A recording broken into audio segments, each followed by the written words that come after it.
Hello guys! Hello Leo! Welcome dito sa aking channel. Kapalaran 888 Leo. Alamin natin kung anong messages, vibration, gabay energy para sa lahat.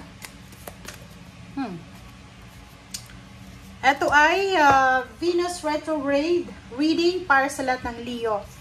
Okay Leo, tingnan natin ano bang message ang pwedeng makuha mo, guidance na pwedeng makatulong sa. Sorry guys.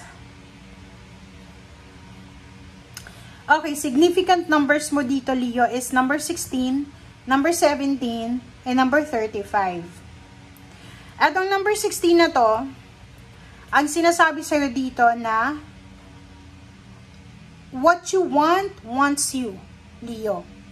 Relationship, goals, plano sa buhay, trabaho, negosyo, bahay, lugar, pangingibang bansa, or anything. Dito sinasabi na kung ano daw yung minamanifest mo, kung ano yung gusto mong gawin, kung ano yung pangarap mo, pangarap ka rin. Lalo sa relationship. Wow, Leo. Or parang sinasabi na kung ano yung gusto mo, hinahanap ka rin. Kung ano yung hinahanap mo, hinahanap ka rin. Okay? Number 17, magkasunod lang sila. It's what is already with you. So, sinasabi ng baraha sa'yo dito na kung ano yung hinahanap mo, nasa iyo na yan. 'Di ba? Ang galing, no? 'Di ba? So, sinasabi diyan sa'yo na kung ano yung hinahanap mo, naandyan na sa'yo. Okay? Number 35, 8, conscious connection. So, nakikita ko sir dito na may mga Leo na siguro medyo ma-confuse kayo sa mga tao sa paligid mo. Lalo na yung mga dating ka-close mo, dating kakilala. Nakikita ko na medyo mako-confuse ka sa kung ano yung mga ways or mga paraan na ginagamit nila, ginagawa nila. Yung parang halimbawa, yung kakilala mo, kapitbahay mo, bigla kang ma-amaze kasi iba yung pagkakilala mo sa kanya dati sa inaasal niya dati sa ngayon. So, sa inaasal niya sa ngayon. So, parang bagong tao, ibang tao tong kaharap mo, parang ganyan. So, nakikita ko sa'yo dito, Leo, na kinakailangan mong maging matalino sa pakikipag-usap, sa pakikipag-communicate. It's number, no. Walang number, it's no. Sleep on it. So, sinasabi ng baraha sa'yo dito na may mga bagay-bagay na hindi natin dapat na bigyan ng maraming oras, panahon, or seryosohin. Which hat, express yourself, share your gifts with the world. So, dito naman sinasabi ng baraha na kung ano yung nararamdaman mo, ipakita mo, iparamdam mo sa mundo.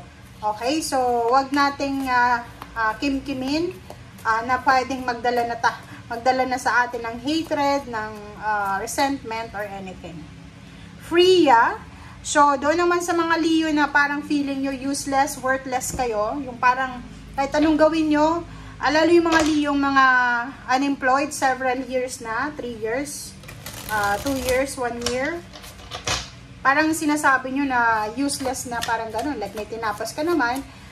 Dito sinasabi na wag kang masyadong mag-self-pity. Okay? You're worthy, you're loved, and kailangan mo lang ng confidence. Ang hirap sabihin dito na kailangan mo ng confidence. Paano kung wala na siyang confidence sa sarili niya? Kasi ang tagal niya nang naghihintay.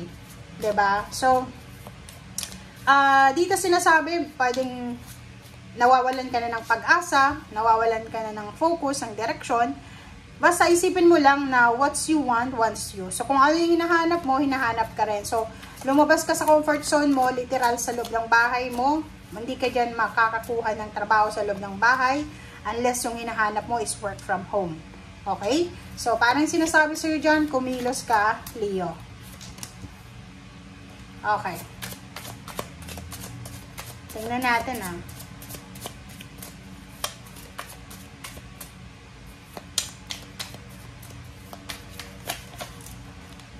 Okay. Oh.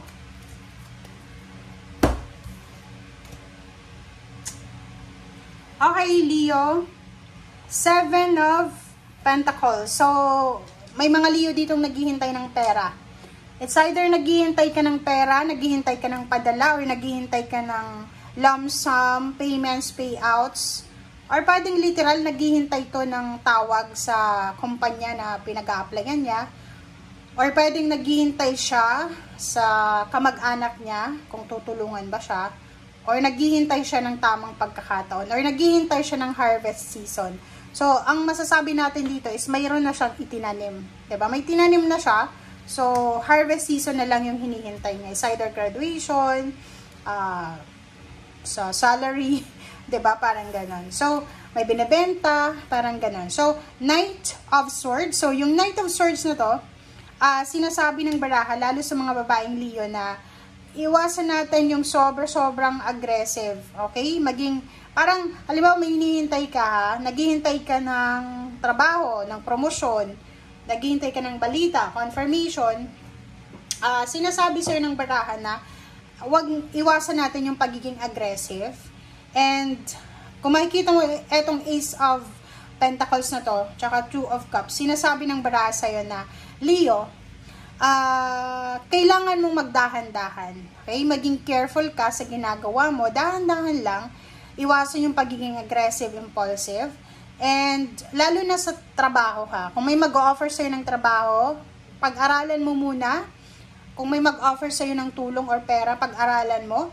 Two of Cups, relationship. May mag-offer sa'yo ng relationship. May mag-offer sa'yo ng pera, relationship, or anything. Pag-isipan mong mabuti. Iwasan mong maging aggressive yung impulsive. Okay? Strength card. Sinasabi ng baraha sa'yo na yung pagiging impulsive, pwede natin yan na maiwasan kung malakas talaga yung loob natin. Pero, may mga times talaga na hindi mo maiiwasan yung pagiging aggressive. Kasi lalo na kung ang tagal mo ng unemployed, tapos isang milagro ang dumating na may nag-offer sa'yo ng job. Tapos yung trabaho na yun, hindi mo alam na scam pala yun. So, i-grab mo yung opportunity kasi matagal ka ng unemployed. So, kailangan maging strong daw, Leo, para, ang tawag dyan, maging strong ka daw, para maiwasan mong maging aggressive and impulsive. Okay? So, tingnan natin. Okay. So, nakikita ko sa'yo dito na may hinihintay ka, Leo. It's either someone, something, or result, outcome, na posibleng incoming na Wow! Oh, 'di ba? Leo, kung makikita mo to, ang ganda kasi ang sinasabi diyan sa'yo ng baraha, anuman itong hinihintay mo ay parating na. Isang exciting na good news ang posibleng matatanggap mo sa ngayon. Napakagandang balita ito na matatanggap mo sa ngayon. Ang balitang ito ay posibleng yung rason kung bakit hindi ka makatulog, yung rason kung bakit malungkot ka for several months, yung rason kung bakit nasasaktan ka, ay posibleng end na siya. Yung delays, tapos na yung delays. And nandito ka na sa Ten of Swords, healing, recovery, and sobrang excitement, sobrang love, sobrang confidence ang mararamdaman mo. So by the month of April, nakikita ko sa'yo dito na makaka-recover ka sa lahat ng mga nawala sa'yo, marireclaim mo yung power mo, marireclaim mo lahat ng mga pinagkait sa'yo ng mundo. Okay? Thank you guys for watching. Bye!